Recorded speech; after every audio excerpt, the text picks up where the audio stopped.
Hoje, o médico psiquiatra Luiz Henrique, ele vai explicar para todos nós o que é a chamada síndrome de Burnout. Quais são as causas disso? Será que a gente consegue detectar no ambiente de trabalho uma pessoa que talvez esteja com a síndrome de Burnout e a gente não sabe, nem a pessoa também? Bom dia, doutor Luiz Henrique, médico psiquiatra. Sinta-se bem-vindo aqui no Grupo Diário de Comunicação, na Rádio Diário, no D24AM.com, no Amazonas 1 e também na Record News Manaus. Bom dia. Bom dia, Patrick. Bom dia a todos que nos assistem, nos ouvem. A síndrome de burnout, esse é o nome. Burnout. Não é burnout. Não é burnout. Quando eu estudei a primeira vez. É do jeito que está escrita, né? Burnout. É do jeito que eu aprendi na primeira vez que estudei, eu lia burnout também. Mas foi como a professora ensinou, mas é burnout. O nome mas certo é burnout. É diferente, né? É do jeito que está escrito praticamente, burnout. Na verdade, e o que é a síndrome de burnout? Essa terminologia que está escrita em inglês, e por isso se lê burnout, é fora, né? Ela traduzida ao pé da letra significa esgotamento. É como se as energias estivessem acabado, né? E aí a pessoa fica ali sem forças, vamos dizer assim. Apesar de ser uma síndrome basicamente associada ao trabalho, essa síndrome, na verdade, ela é aplicada ao ser humano, ao indivíduo, em qualquer contexto, Patrick. Isso é interessante porque o esgotamento físico e mental a que uma pessoa muitas vezes chega ou, de certo modo, é levada, é conduzida, acontece por alguns fatores que são muito interessantes. Nós vivemos no mundo, nós vivemos no mundo real, mas a nossa cabeça vive no mundo ideal. A gente está sempre pensando o que seria melhor ou desejando o melhor para nós, né?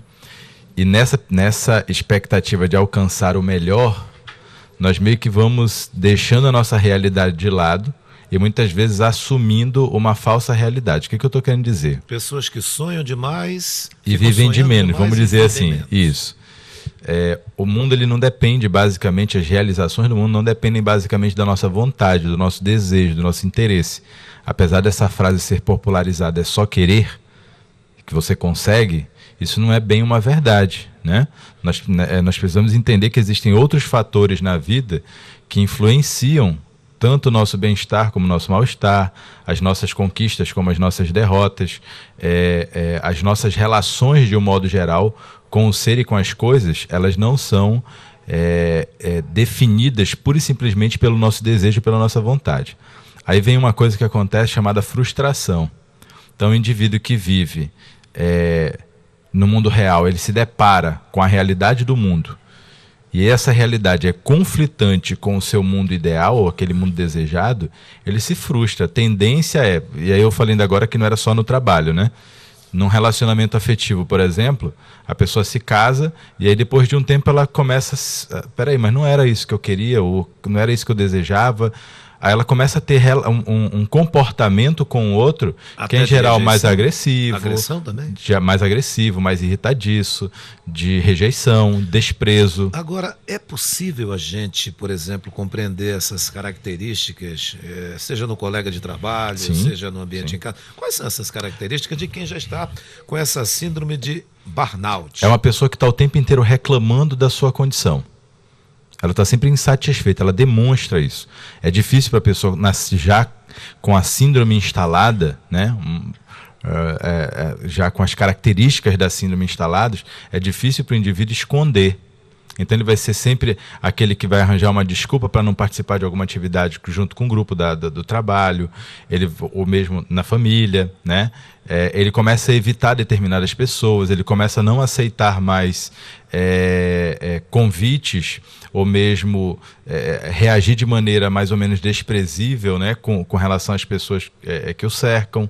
Ele fica mais irritado, ele começa a ter dificuldade de dormir, ele começa a arranjar outras atividades que dão prazer para ele, prazer real, em detrimento daquelas que ele é obrigado a fazer pela natureza da sua atividade. Isso acontece mais com o profissional homem ou com a profissional mulher? Tanto faz, tanto faz. Não tem uma distinção, né? É uma distinção. Porque essa é uma coisa do indivíduo. Curiosamente, o que as empresas, no contexto do trabalho, esperam do seu funcionário é uma dedicação maior ao trabalho. É aquele que não diz não, que é pau para toda a obra, vamos dizer assim. Em contrapartida, quando ele começa a não alcançar mais os resultados que ele esperava, ou mesmo quando a empresa acha que a produtividade dele não está atendendo aos interesses da empresa, ele começa a se frustrar. Ele diz assim, o que eu estou fazendo aqui? Ele começa a entrar num colapso existencial em que ele pensa, não vale a pena estar aqui. Ele começa a sofrer. Dentro desse sofrimento, ele vai ter irritabilidade, vai tratar as pessoas de uma forma, muitas vezes, hostil. Se ele tem contato com o público em geral, o público vai perceber que ele está em sofrimento. Se ele não tem contato com o público, aqueles que trabalham com ele numa redação, por exemplo, até mesmo na relação com a sua chefia, vai ser uma relação mais dificultosa, né? Então, não atingir aos objetivos e aos anseios da pessoa faz com que ela tenha esse tipo de sofrimento chamado burnout. Ela se esgota. Médico psiquiatra Luiz Henrique.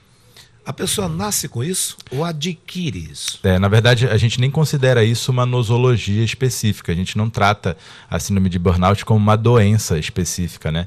É muito mais uma característica de comportamento do indivíduo diante do contexto dele, naquele momento, naquela circunstância, em que ele simplesmente entra num estado de sofrimento.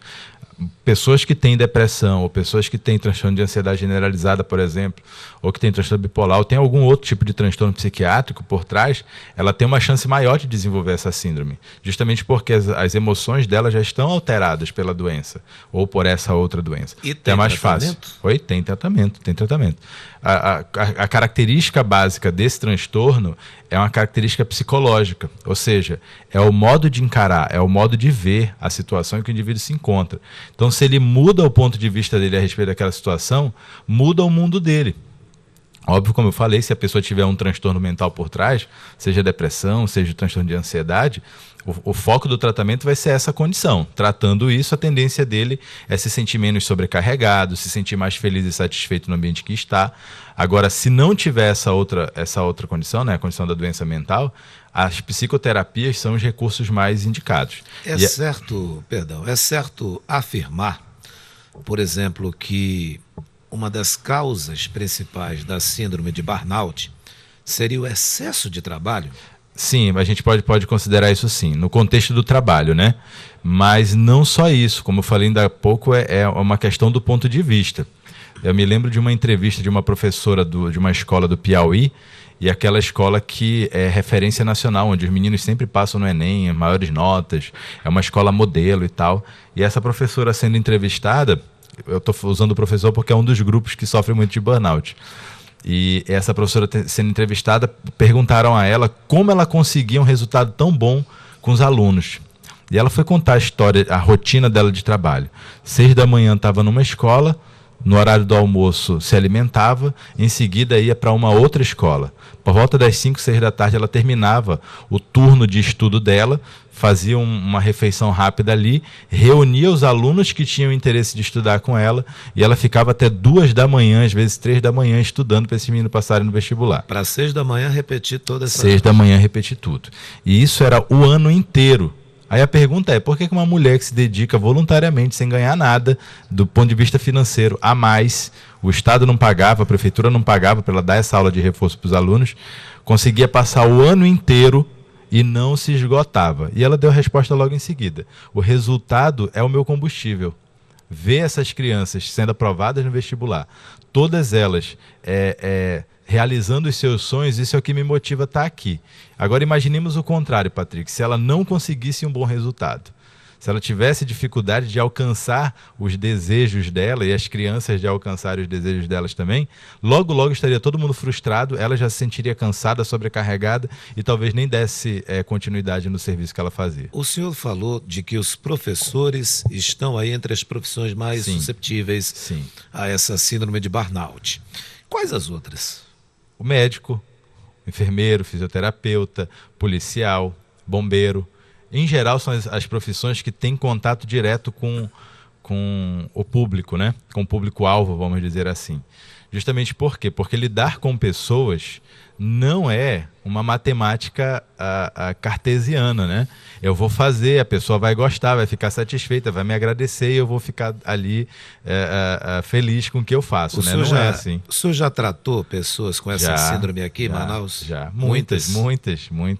E as pessoas tendem sempre a dar nomes a essa condição, né? Então elas sempre dizem, eu estou deprimida, eu estou ansiosa, e quando a gente vai ver, olha, não é bem isso, vamos rever aqui. E basicamente, Patrick, como eu falei, o professor ele sai da faculdade de pedagogia, ou então da sua formação específica, e em bacharelado, e quando ele vai para a sala de aula, é tudo diferente daquilo que ele sonhava. O médico, quando termina a sua graduação e começa a trabalhar e atender na rede pública, ele se depara com uma realidade que é totalmente outra. Então, a tendência é a pessoa se frustrar. E logo cansa, logo o trabalho parece ser enfadonho, sabe? Eu perguntei as categorias que podem estar propensas a ter essa síndrome. E o nosso seguidor no D24am.com acrescentou Jória. Acrescentou jornalistas também. Jornalista também. Jornalista também. Jornalista também. É isso que eu estou falando. Também. Todos. Como é uma condição do indivíduo e não está necessariamente associada ao trabalho, nós vamos ver aí basicamente as profissões em que a idealização da atividade é maior, a frustração também é maior. Então a tendência é esses profissionais sofrerem mais. Como eu falei ainda há pouco, o médico, o fisioterapeuta, enfermeiro, no campo da saúde, ou mesmo professor, policial, são aquelas profissões que a pessoa tem um ideal ou um estereótipo, vamos dizer assim, profissional estabelecido socialmente. Então o médico não erra, o médico está sempre certo, o médico cura todo mundo, o professor ensina tudo, o aluno sempre aprende, ele é sempre aprovado. No caso do jornalista ou mesmo do profissional de comunicação social, a sua informação é sempre verdadeira, as pessoas vão acreditar, elas vão dar crédito para aquilo. E na vida real não é assim. O médico erra, o médico ele é ser humano, ele também tem as suas limitações. Agora, médico psiquiatra Luiz Henrique, essa síndrome que a gente está tratando como síndrome de burnout. Isso, síndrome. Ela pode evoluir assim para um quadro bem mais complicado, até mesmo acima de depressão, algo bem pior? Pode, na verdade a síndrome em si é uma síndrome comportamental e emocional, certo? Então o indivíduo pode, diante da intensidade do sofrimento a que ele está submetido, vamos dizer assim, inclusive culminar na tentativa de suicídio, né? Então é uma síndrome que requer atenção. Se a pessoa se sente no trabalho ou em outro contexto, como eu falei, né, pode ser numa relação afetiva inclusive, se sente sobrecarregada, cansada, aquilo já não traz mais prazer para ela, já não consegue mais na realização daquele trabalho aurir as energias que a mantém viva, vamos assim dizer, né? Se ela já se sente realmente esgotada, exaurida, vale a pena pedir ajuda. O senhor conversando aqui, eu estou lembrando de muitas coisas. E muita gente. Por exemplo, tem gente que você num grupo de WhatsApp, você posta uma coisa lá, a pessoa posta logo lá aquela... Sabe você nem conhece a pessoa, você não falou nada, você só postou uma coisa, outra pessoa bota aquele negócio. A mão na cara dele, né? E parece que isso daí, tem gente que se aborrece, outras pessoas não comentam, ficam tranquilas, mas eu gostaria que o senhor desse uma dica. Claro, aqui não é o consultório, claro. Não, né? tudo bem. Mas desse uma dica para essas pessoas que podem não perceber que estão assim. Esse é um dos problemas, podem não auto-perceber isso. Qual a dica que o senhor dá a todas as pessoas? E isso é curioso, Patrick, porque mesmo a gente dando dica, a pessoa não reconhece. A pessoa está tão fechada no mundo dela que ela realmente tem dificuldade de aceitar que ela está passando por esse processo, né? Então as dicas que eu dou são as que eu dei ainda há pouco, né? Se a pessoa percebe que o trabalho já não tem mais a graça que tinha antes, que a sua atividade já não gera mais o prazer que gerava, a pessoa vai para o trabalho, mas ela vai assim... desanimada, né?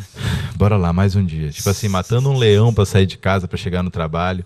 Quando ela lembra das pessoas com quem ela convive no ambiente de trabalho, ela já bota a mão na testa aqui, né? Ou seja, a pessoa ela começa a olhar para a sua atividade profissional como uma coisa pesada e não mais uma coisa prazerosa. Vale a pena passar por uma avaliação. Como eu disse, a síndrome em si não é uma doença, mas a pessoa pode ter uma doença por trás. Então vale a pena pedir ajuda sim. Médico psiquiatra Luiz Henrique, muito obrigado por sua participação, explicar para a gente o que é essa síndrome de burnout, que eu estava falando burnout, tem nada a ver, é burnout, explicou aqui direitinho, muito obrigado. E você que porventura está se identificando com isso, dá uma paradinha, primeiro ponto é reconhecer, Relaxa, não é? Relaxa, primeiro ponto é reconhecer, aproveita o mês de dezembro que é bom, que a gente fica só com festas, né? Por isso, muito obrigado por sua participação aqui com a gente, tenhamos um bom dia. Bom dia a todos.